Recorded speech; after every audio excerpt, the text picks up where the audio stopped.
Good day, car buddies! Today we are here at Mitsubishi Imus, and today we're going to review this 2024 Mitsubishi Triton. And ngayon, kasama rin namin si Sir Johnny. So Sir Johnny, pwede po kayo magpakilala sa mga bago nating viewers. Hi, good day. I'm Johnny, Sales Supervisor here in Mitsubishi Imus.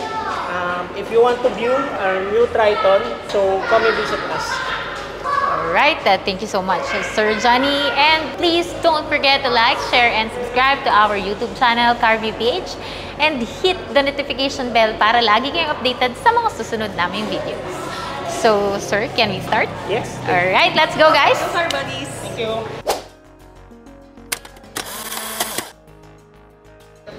The Mitsubishi Triton is a one-ton mid-size pickup truck that was first sold in Japan since 1978. It is also known as Mitsubishi L200 in other markets and Strada here in the Philippines. And this sixth generation will now have Triton as its nameplate, which is the same nameplate they're using in Thailand, where this is being assembled from. Its design is based on the Beast Mode concept by the Mitsubishi Senior Chief Designer, Norihiko Yoshimune. And for that, let's watch this. A design philosophy you can feel. The concept is Beast Mode.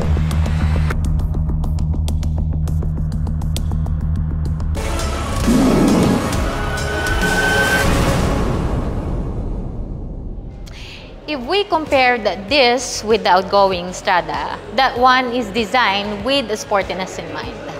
But this one emphasizes on being robust, tough, with a twist of elegance, and of course the ruggedness, which is the true nature of a pickup truck. And I do think that Mitsubishi designers really nailed this overall new look.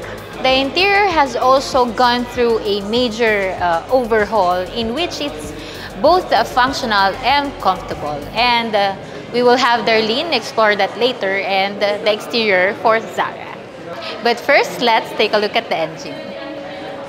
The engine is 2.4 liters, a 4-cylinder diesel engine, boosted with 2-stage turbo, and look how big the turbo is. And it's capable of delivering 204 PS and 470 Nm, mated to a 6-speed automatic. And since our Triton here is a 4-wheel drive, it has the Super Select 4-wheel drive 2, a technology derived from the Pajero, with the average fuel consumption of 11.3 kilometers per liter. And to those who are interested, there are 7 variants for 2-wheel drives and 3 4-wheel drives, so with the cost of 1.1 M up to 1.9 M. We will post on the screen the available colors for this Triton, which is variant dependent, so you may call Sir Johnny for the available colors of the variant you prefer. So let's close the engine. So let's close the hood. So let's close this hood. So this is the top of the line 2024 Mitsubishi Triton Athlete, 2.4 liters 4-wheel drive automatic in Yamabuki orange. So now let's call on Zara for the exterior. So ngayon, nalaman natin kung ano ba yung mga improvements dun pa lang sa engine. So thank you, Ate Melasu. So ngayon naman guys, samahan nyo ako para tingnan natin yung exterior niya. So magsisimula tayo dito sa front grille natin. So, ang pinaka-isa sa nagbago talaga dito sa front fascia is yung squarish yung grille natin here na body colored. So, yung kulay pala natin here is Yamabuki orange and bagay na bagay siya dito sa all black natin. So, meron na rin tayo dito naka-embode na Mitsubishi. Tapos, meron na rin siya dito sa loob pa na hexagonal shape grille. Yung chrome lang na makikita natin here is yung kanyang Mitsubishi logo and meron na rin siyang kasamang front cam, which is naka 360 degrees camera na tong Mitsubishi Triton natin. Then, sa baba niya, meron tayo ditong ADAS sensors, tsaka 4-eyed sensors dito naman sa front fascia natin. Tapos, meron na rin tayo ditong gloss black na material. Sa pinakababa niya is naka faux skid plate lang siya. So, sa ilaw pala natin guys is isa rin to sa nag-iba and meron tayo ditong 3 LED DRLs which is magkakahiwalay. Then dito is napansin ko talaga na parang siyang Mitsubishi Expander dahil nga may T-type na rin siya ditong headlight. So, meron tayong 3 LED lights dito sa loob. Tapos, meron tayong turning signal light na naka-halogen.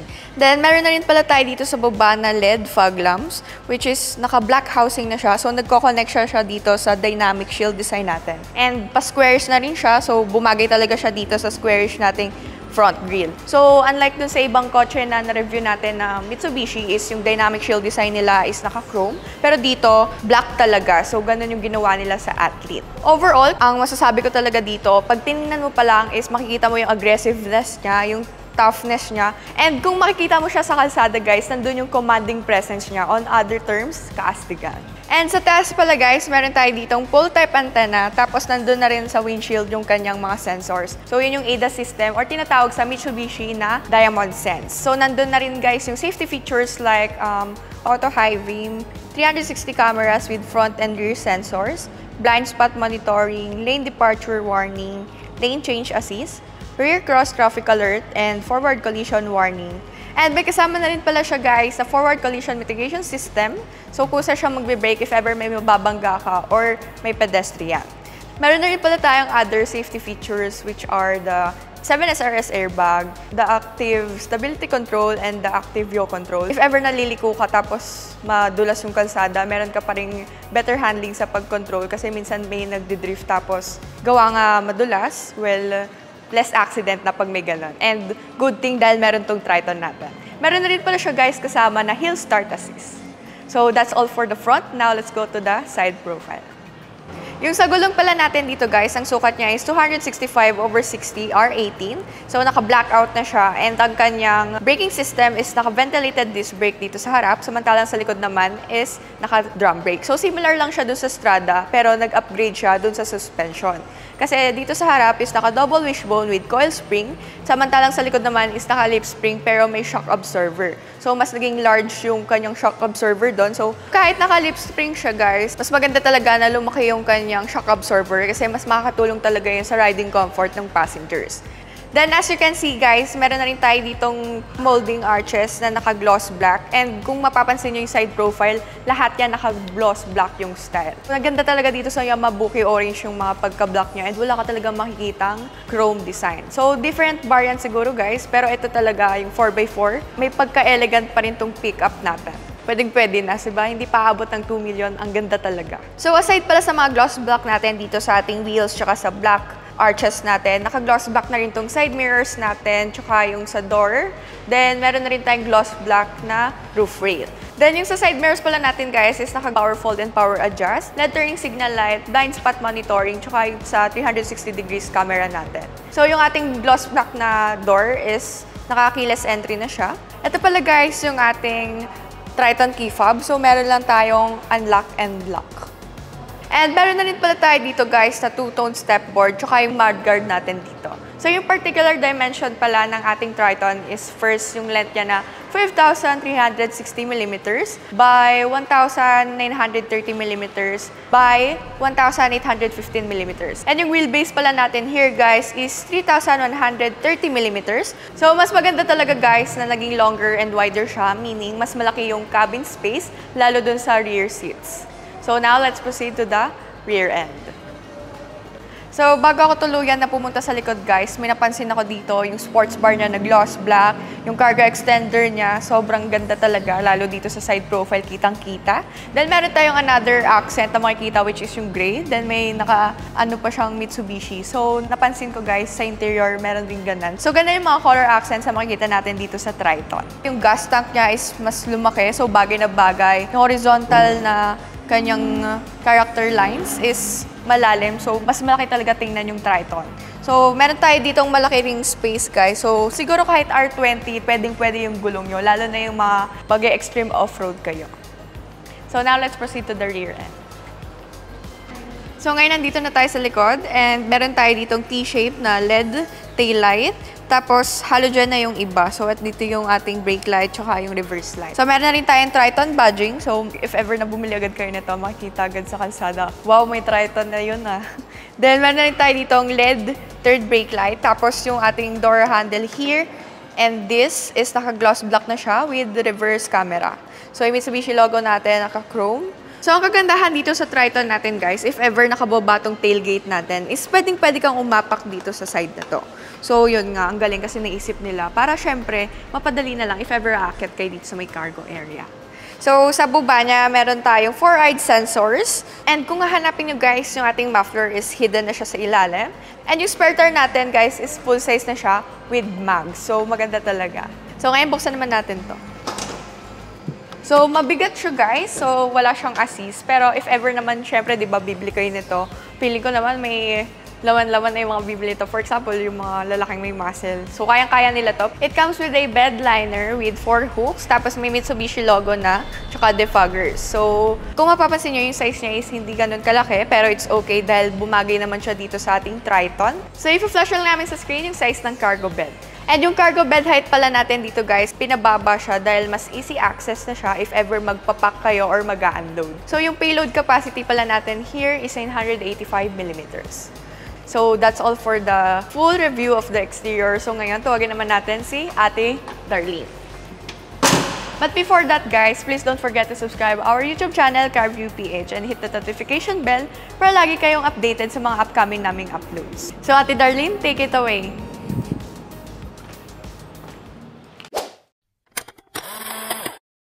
Car bodies, we're going to start the interior dito sa ating second row. So, let's start sa ating door panel. So, our door panel is made out of plastic. But dito sa ating armrest, meron tayong leather and carbon-like na design. Also, dito sa ating door handle, meron tayong piano black and silver. Sa baba, meron tayong bottle holder and compartment, of course, and speakers. So, in total, we have 6 speakers. Pasok tayo sa loob. Guys, sa pag-akyat, hindi ako nahirapan because meron tayo ditong grab handle and also dito sa gilid, meron din tayong grab handle. So, magkabilaan yan. And then, meron tayong dome light. Ayan. And our seats is covered by 2 materials, leather and alcantara. And as you can see, dalawa din yung color niya. It's color tan and black gray yung ano niya, color. Also with orange stitches.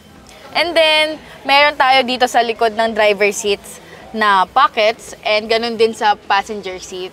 But meron pa siyang extra pockets dito sa itaas para sa ating mga cellphones or other small stuff na pwede nating mapaglagyan. Also, meron din tayo ditong armrest. Ayan. With a pair of cup holders. So, ayun. As you can see, guys, yung seat, yung nasa gitna, may bump siya. May malaki siyang bump.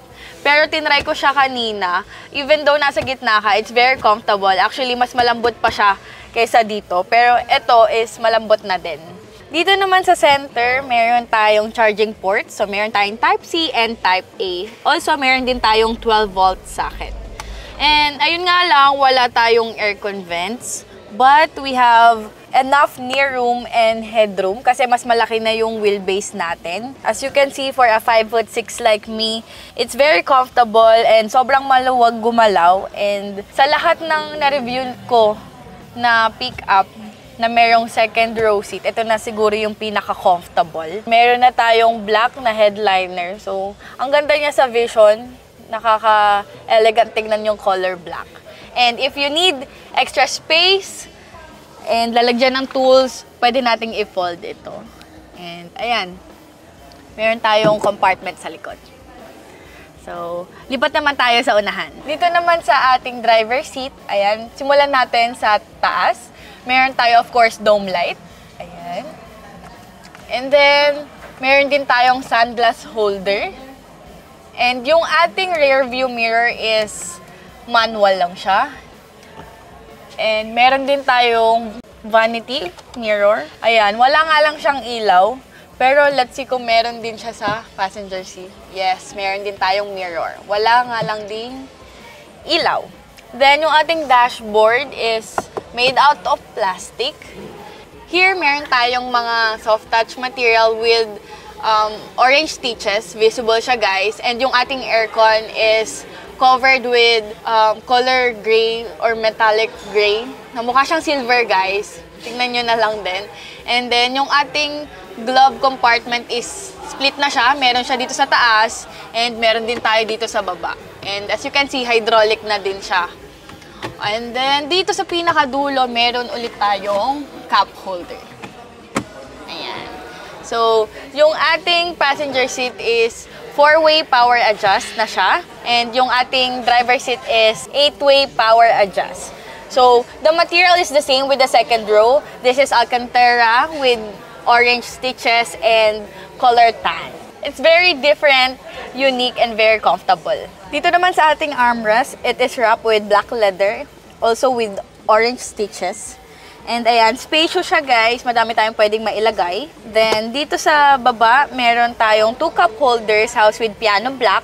And meron tayong manual na handbrake. So, bihira na lang ako makahanap nito. And alam mo yun, nakaka-tough pagka may ganito. And then, nandito meron tayong Super Select 4-wheel drive. So, ayan, we use 2H kapag pave yung daan para din mas matipid sa gas. 2H yung ginagamit kasi 2 gulong lang yung gumagana. Kapag 4H naman, kapag slippery yung road, so pwede natin yan gamitin. Kapag 4H LC, it means high speed. Pang off-road to kapag medyo basa, like merong mud or merong water, for water weeding, something like that. And then, yung 4 LLC naman is for low speed. So, pang extreme na rough road to, guys, like rock climbing, makakit kayo ng bundok, yan ang gagamitin nyo. And then, meron tayo ditong drive mode selector. So, our Triton has 7 drive modes. Sa tabi ng ating drive mode selector, meron tayong blank dito. As far as I know, this is for hill descent. Pero, itong ating Triton right now, wala siya. Our shift knob is 6-way. So, meron tayo ditong leather, piano black, and silver combination. And then, dito sa ilalim, meron na tayong wireless charging. And meron tayo ulit charging ports, Type C and Type A. Also, meron din tayong 12-volt na socket. Then, sa tabi ng ating 12-volt socket is nandito yung ating rear differential lock. And andito na din, guys, yung ating start and stop button. So, wala na siya dito sa steering wheel. Nandito na siya sa center console. Dito naman, andito yung ating controls for our aircon. So, our aircon is of course automatic na siya, guys, and it's dual zone, meaning pwedeng magkaiba yung temperature here sa driver seat and sa passenger seat. And I want to mention, guys, na ang lalaki ng pindutan niya. So, nakaka-add siya sa masculine effect nitong ating Triton, kasama nitong handbrake. And, ayan, yung design ng ating aircon, still house siya with grayish silver. And, ayan, madali din siyang i-navigate because of, yan, yung mga malalaki niyang switches. And then, ayun, dito na tayo sa ating infotainment. So, we have a 9-inch floating infotainment. And it's powered by wireless Apple CarPlay and Android Auto. So, easy to connect na yung mga cellphones natin for navigation, Spotify, and the likes. So guys, as you can see, ang ganda ng resolution ng ating infotainment. And here, pwede nating makita yung camera. So ayan, even the cameras are malinaw. And also, meron tayo ditong map. So physical yung mga button niya, guys. Pero it's also touchscreen. Like, punta tayo ulit sa menu. audio. Ayan. Pwedeng mag-connect ng USB. And like I've said, pwede siyang i-connect sa ating phone, mapa-Android man or Apple. This knob is for volume. Ito naman ay tuning for our radio. So guys, sa ating dashboard, it's very modern, nakaka-social, and very masculine yung dating niya. So, kung ako mag-drive nito, parang akong strong, independent woman talaga. Ganon. So, ayan. Also, ayun, house pala siya with Plano Black. I forgot to mention. Move na tayo dito sa ating gauge. So, yung ating gauge, meron tayong dalawang analog, but also meron din tayong 7-inch na screen na marami tayong pwedeng makitang information. So, multi-information na yung pwede nating makita. Then, our steering wheel is wrapped with leather. And it also have orange stitches. And ayan, yung ibang part niya is soft touch. Sa right side, andito ang ating cruise controls. Sa left side naman is our audio controls. So ayan, meron pa din siya nung parang grayish na silver effect. And wala nga lang tayong paddle shifter. Meron tayong automatic headlight. Automatic wipers na din pala siya, guys. Try natin yung kanyang horn. Let's see if ano din, na-adjust siya. Yeah. It can be tilted and it's telescopic. Ayan. Sobra na pala. Dito naman sa left part ng ating dashboard, meron tayong, of course, aircon. And house pa din siya with gray-silver design. And sa baba, meron tayong headlight leveling and brightness ng ating gauge. And mga abang for our switches. So, meron din tayo ditong grab handle. And yes, dito naman sa ating seat, as I have said, it's 8-way power adjust and meron siyang lumbar support. So, very comfortable na i-drive siya. Very comfortable ako dito. And ayun, sa atin namang door panel, it's the same, but mas maraming leather material dito sa driver's seat. And meron tayong tweeter, plastic, ayan. Meron pa ding leather dito and orange stitches. So, ayun, as you can see, marami siyang plastic, but it's okay kasi as a pick-up, inaano natin yung durability. And kapag plastic, alam natin na durable. Sa ilalim, meron tayong bottle holder and malaking compartment. Mas wider yung compartment niya. And of course, meron din tayong speaker. And yung keys or yung buttons for our windows, yung sa driver's seat lang ang naka-auto up and down. Car bodies, for the price of 1.9 million, I could say na this pickup, our Triton, is a value for money. Kasi sobrang loaded na siya sa features. Although may mga tinanggal sila such as the adaptive cruise control, hill descent assist, paddle shifters, and sunroof, I believe binawasan nila para maging affordable pa din to, para hindi siya umabot ng 2 million pesos. For 1.9 million, this pickup is a steal. So, that's about it for the interior. Let's see Ate Mela, Sue, and Zara. So that concludes our full review of the 2024 Mitsubishi Triton. So ano pang mga naiisip niyo girls about dun sa na-review nating car? I think this one, ang edge niya sa mga other pickup is ito kasi parang medyo may twist siya ng pagka-elegant.